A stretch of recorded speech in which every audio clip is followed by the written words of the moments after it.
Hey everyone, ready for a deep dive that might just blow your mind?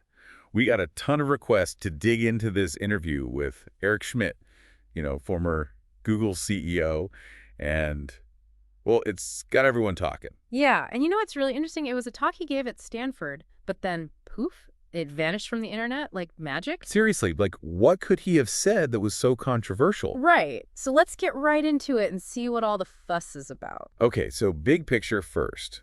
Well, what was Schmidt's main point? Well, basically, he's saying that the changes AI is about to bring are going to be massive, like way bigger than social media, bigger even than the internet itself. Wow, okay, so like a total game changer. Exactly. He actually compares it to the scientific revolution, how that totally shifted our understanding of the universe. Okay, so he's not holding back. Yeah. So how does he see this AI revolution actually playing out? Well, one of the key things he talks about is this idea of text to action. Text to action. Yeah. Basically, imagine being able to tell an AI to do pretty much anything just using simple language. Okay, that Like, sounds pretty sci-fi. right. He gives this examples like, okay, imagine saying to an AI, make me a copy of TikTok.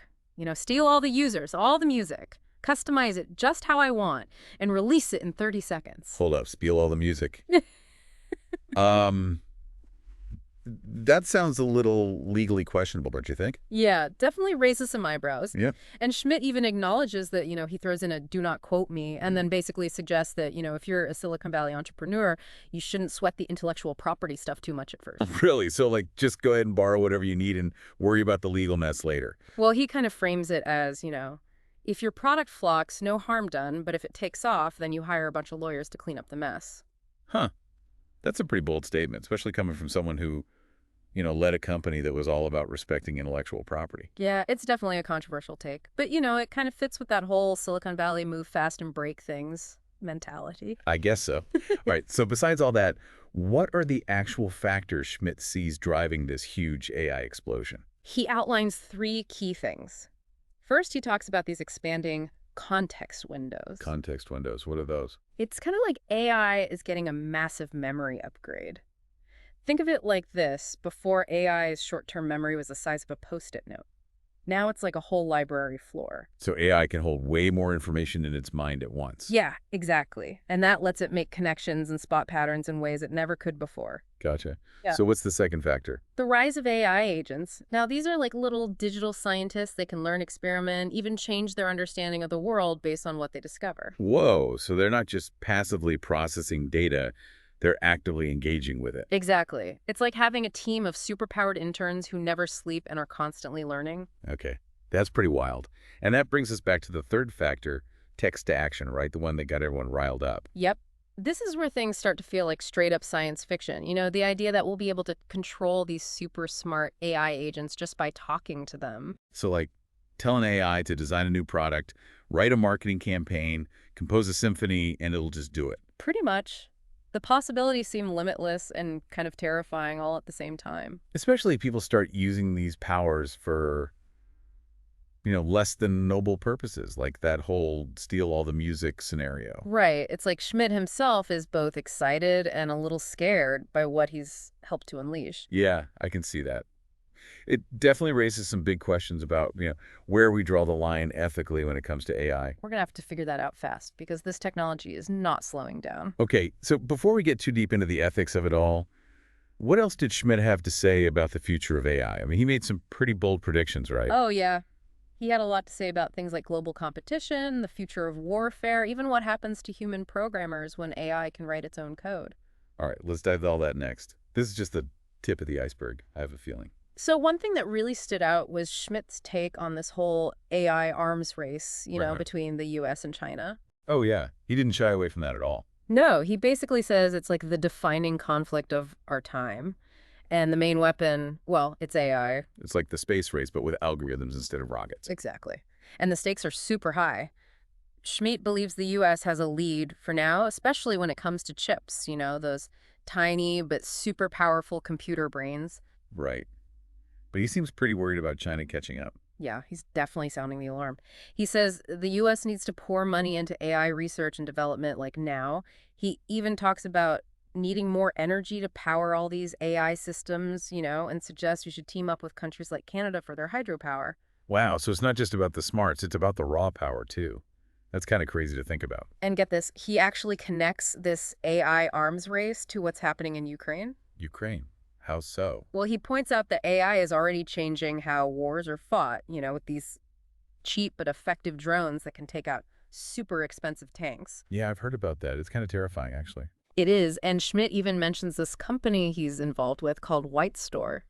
Their goal is to create a swarm of like 500,000 AI-powered drones. Hold on, 500,000. That sounds like something out of a sci-fi movie. Like a swarm of robot bees. Right. It's pretty wild. And it raises all these ethical questions too, like who's responsible when a drone makes a life or death decision? Yeah, that's a tough one to answer. It is. And what happens when these AI systems become so advanced that they can outthink and outmaneuver humans on the battlefield? It's kind of scary to think about. Definitely. But I guess that's why we're having this conversation, right? We can't just bury our heads in the sand. Exactly. We need to talk about these things now before it's too late. And, Schmidt admits that we're creating AI systems that are so complex we don't even fully understand how they work. That's what they call the black box problem, right? Yeah. We can feed data in and get results out, but the inner workings of these AI models are still a mystery. It's like we built this super powerful tool, but we lost the instruction manual. Uh-huh. That's a good way to put it. Mm-hmm. And to make it even more relatable, Schmidt compares it to trying to understand a teenager. We know they're human, but their decision-making can be a total black box. That's funny, but also kind of terrifying when you think about it in the context of AI. I mean, if we don't understand how they're making decisions, how can we trust them? That's the big question, right? But Schmidt does offer some possible solutions. He talks about this idea of adversarial AI. Adversarial AI, what's that? Basically, it's like having a team of ethical hackers for your AI. They're constantly trying to break the system, find its weaknesses, expose any hidden biases. So like a constant stress test to make sure the AI is behaving itself. Yeah, kind of. Yeah. It's not a perfect solution, but it's a start. Right. And, it makes you wonder, if we're already having to go to these lengths to understand and control AI, what happens when it becomes even more powerful? Yeah, like what happens when AI starts to design and build its own AI? That's where things start to get really interesting and maybe a little scary. Definitely. And that brings us to one of the most thought-provoking parts of Schmidt's predictions. What happens to coding and programmers in a world where AI can potentially write its own software? Okay, yeah, let's talk about that, because I have a feeling this is where things get really wild. All right, so we've talked about AI potentially starting World War III and all that, but what about something a little closer to home, like our jobs? Yeah. What did Schmidt have to say about the future of coding, when AI might be writing its own software? Well, it's funny. He actually kind of contradicts himself on this. On the one hand, he imagines every computer science student having this AI programming buddy. A programming buddy. Like a study partner. Yeah, basically. Yeah. Like a super smart assistant that helps them learn to code faster and better. Okay, I can see how that could be really cool. It could make coding a lot more accessible, for people who might not have had the opportunity to learn it before. Exactly. But then Schmidt throws in this curveball. Yeah. He's like, what happens when AI gets so good at coding that it's better than humans? He actually suggests that human programmers might become obsolete, replaced by AI that can write code faster, more efficiently, basically just better. Oh, okay. That's a bit of a bummer. I mean, it's amazing from a technological standpoint. Yeah. But yeah, what happens to all the coders, the software developers, the whole tech industry? Right. It's a huge question. And it's not just about programmers either. I mean, if AI can automate all these complex tasks, what happens to lawyers, doctors, accountants? Like, are they all going to be out of a job? It's mind-blowing to think about. But I guess the takeaway here is not to freak out, but to adapt, right? Like Schmidt seems to think that even though some jobs will disappear, new ones will be created. The key is to be ready, to keep learning new skills. Absolutely. And that actually brings us back to something we talked about earlier, the importance of critical thinking. Schmidt makes this point that in a world where AI can create super realistic text images, even videos, it's going to be harder than ever to tell what's real and what's fake. Yeah, that's a scary thought. It is. He actually compares it to the scientific revolution. You know how for centuries people believed things based on, mysticism and religion. Right. And then came the scientific method, a way to test what's true based on evidence. Okay, I see the connection.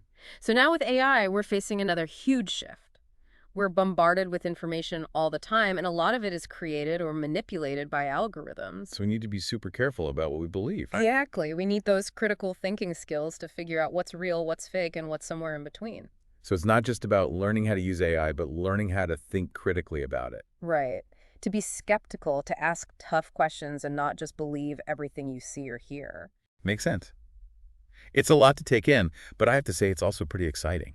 We're talking about a technology that could totally transform everything. It's mind-boggling, really. And, brings us back to that steal all the music comment. It's like Schmidt himself is trying to figure out where the ethical lines are with all of this. Yeah. I mean, it was kind of shocking to hear him say that, especially since he ran a company that was supposed to be all about respecting intellectual property. It was. But I think it shows that we're all still struggling with this question of how to be ethical in the age of AI. Where's the line between getting inspiration and just ripping someone off? These are questions we need to answer like now because AI is moving way faster than our laws and our ethics. So how do we make sure AI is used for good? You know, that it benefits humanity and doesn't destroy us all? That's the million-dollar question. I think it starts with conversations like this one. We need to be talking about these issues, raising awareness, holding the people developing this technology accountable. It can't just be up to the tech companies to self-regulate. We all need to be involved. Exactly. We need to educate ourselves about AI, understand what it can and can't do, and really think about its impact on society. We all have a role to play in shaping the future of AI, and that future is happening right now. Well said.